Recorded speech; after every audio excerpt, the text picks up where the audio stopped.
Welcome to my channel. আজকের লেসনটা নবম দশম শ্রেণীর সাধারণ গণিতের 15 অধ্যায়ের সম্পাদ্য 13 করাবো। এটা ক্ষেত্রফল সম্পর্কিত সম্পাদ্য। দেখো কি বললো প্রশ্নটা, এমন একটি সামান্তরিক আঁকতে হবে যার একটি কোণ নির্দিষ্ট, এই যে নির্দিষ্ট কথা থাকলেই সেটা দেওয়া থাকে নির্দিষ্ট কোণের সমান, এবং যার দ্বারা সীমাবদ্ধ ক্ষেত্র একটি, এই যে দেখো, একটি ত্রিভুজ ক্ষেত্রের ক্ষেত্রফলের সমান। তাইলে আমাদের কি কি জিনিস দেওয়া আছে সেটা আগে বুঝতে হবে। আমাদের দেওয়া আছে একটা নির্দিষ্ট কোণ।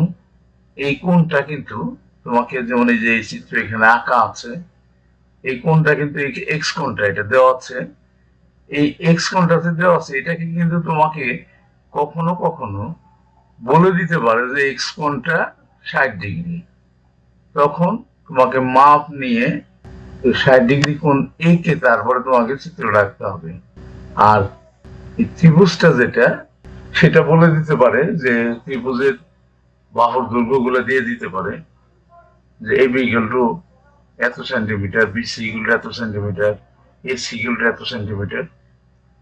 এগুলো কিন্তু প্রশ্ন দিয়ে দিতে পারে। তাহলে আমরা দেখো এখন চিত্রটা এঁকে দেখাই।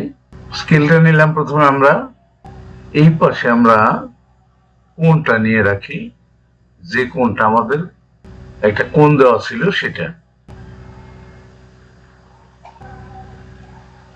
প্রথমে আমরা কোণটা নিয়ে নিলাম। এবার আমাদের নিতে হবে যে ত্রিভুজটা আমাদের দেওয়া ছিল, সেই ত্রিভুজটা নিতে হবে। এখন আমরা কিন্তু এখন ত্রিভুজটা আঁকতেছি।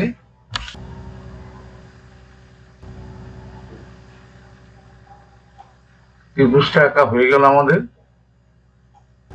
এই কোণটা এক্স, এটা আমরা নাম দিয়ে দিই, এটা এক্স। আর ত্রিভুজটার নাম আমরা দিয়ে দিই এবিসি। এ, এটা বি, আর এটা সি। এখন প্রথম কাজটাই হবে আমাদের, স্কেলটা রেখে দেই, কম্পাসটা নিয়ে নেই। এই বিসি কে আমরা দ্বিখণ্ডিত করব। তাহলে আমরা কি করব, বিসি এর অর্ধেকের চেয়ে বেশি ব্যাসার্ধ নিয়ে, আমরা আরেকটু ছোট করে নিই। নিচে আমাদের জায়গাটা খুব কম, অর্ধেকের চেয়ে বেশি ব্যাসার্ধ নিয়ে আমরা উপর নিচে দুইটা বৃত্তচাপ আঁকবো। তাহলে দেখো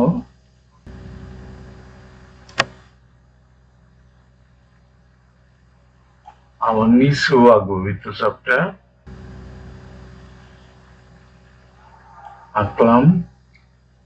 এবার আমরা সি বিন্দুকে কেন্দ্র করব। সি বিন্দুকে কেন্দ্র করে একই ব্যাসার্ধ নিয়ে আমরা বাহুটার উপরে নিচে দুইটা বৃত্তচাপ আঁকবো।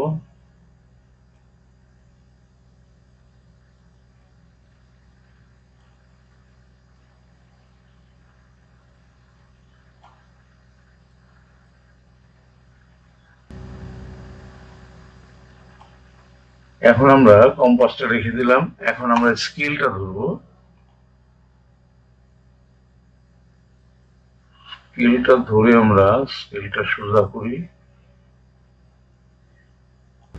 বিন্দু থেকে একটু দূরে দেব। এখানে কাটলো,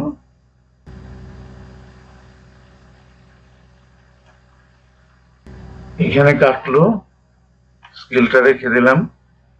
তাহলে এই বিন্দু আমরা দিয়ে দিই নামটা, এটা হলো ই বিন্দু। বিসি কে এই বিন্দুতে দ্বিখণ্ডিত করা হইলো।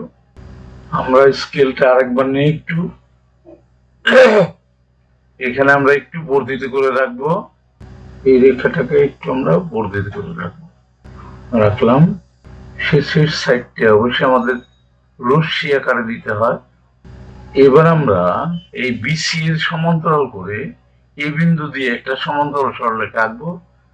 আর এই সমান্তরাল সরলরেখা আঁকতে হলে আমাদের কিন্তু কি করতে হয়, একান্তর কোণ সমান হইলে কিন্তু আমাদের হয়ে যায়।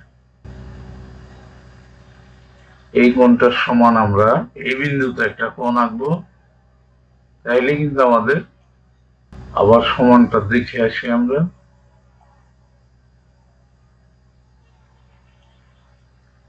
লক করে দিই। কোণের সমান কোণ আঁকাটা দুইটা মাপ নিতে হয়, একটা লম্বার মাপ আর একটা চওড়ার মাপ। লম্বার মাপ নেওয়া হয়ে গেছে, এখন আমরা চওড়ার মাপটা নিতেছি। চওড়ার মাপটা দিলাম। এবার আমরা স্কেলটা ধরি, স্কেল দিয়ে আমরা সমান্তরাল সরলরেখাটা এঁকে দেব। সমান্তরাল সরলরেখাটা আঁকা হয়ে গেল। এবার আমরা এই কোণের সমান কোণটা আঁকবো। ই বিন্দুতে আর সি বিন্দুতে এই কোণটার সমান করে আমরা কোণ আঁকবো।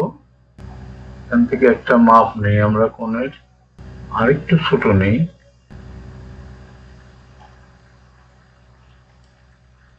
দুই বিন্দুতে আমরা নেব বলছি। এই বিন্দুতে একটা নেব আর সি বিন্দুতে একটা নেব। এবার আমরা চওড়ার মাপটা নিয়ে আসি।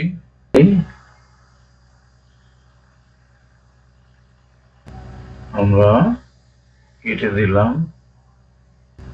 এখানেও আমরা চওড়ার মাপটা কেটে দেব।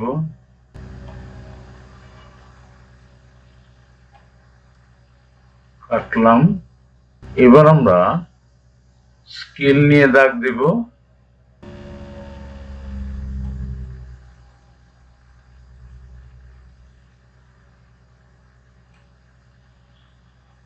এই পাশেও দাগ দেব।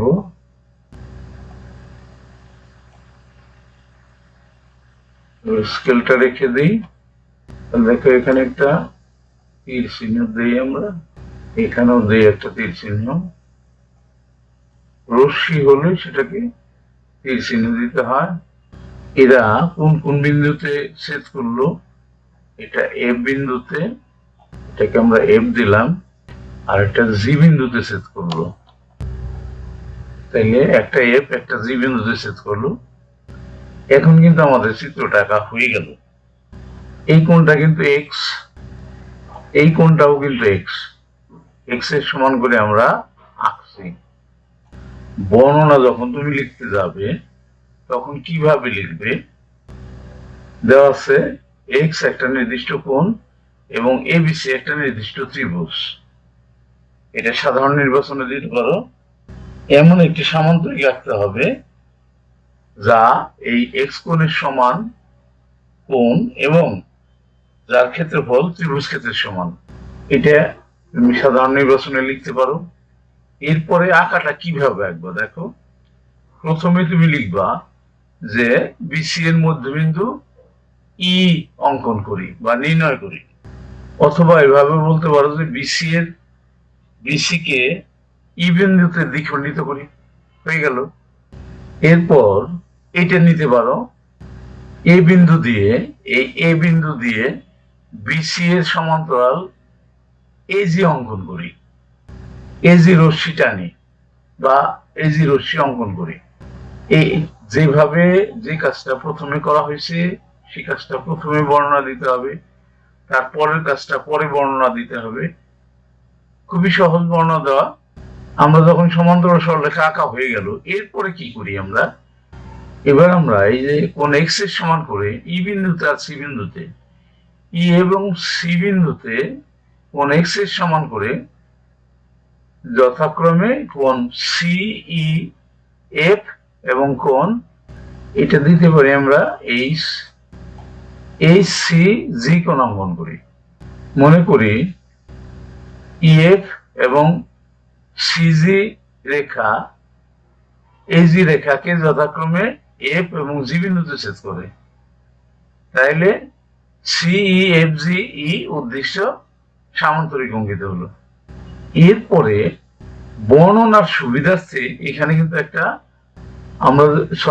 প্রমাণের সুবিধার্থে আমরা কিন্তু প্রমাণটা এখানে করবো না। তারপরও চিত্র সৌন্দর্য রাখার জন্য এই দুইটা এ আর ই যোগ করে দিতে পারো। চিত্রে প্রমাণের জন্য এটা লাগবে, তাছাড়া অঙ্কনের জন্য এটা লাগবে না। আর তোমাদেরকে প্রমাণ চায় না কখনো। তাহলে দেখলা কিভাবে অঙ্কন করতে হয়। বাসায় বারবার প্র্যাকটিস করবা। যত বেশি প্র্যাকটিস করবা তুমি দেখবা যে তোমার অঙ্কনের যে সময়টা কমে আসবে। ঠিক আছে, আজকের লেসন এখানে শেষ হলো। অবশ্যই তোমরা পরবর্তী লেসন দেখবা। See you next.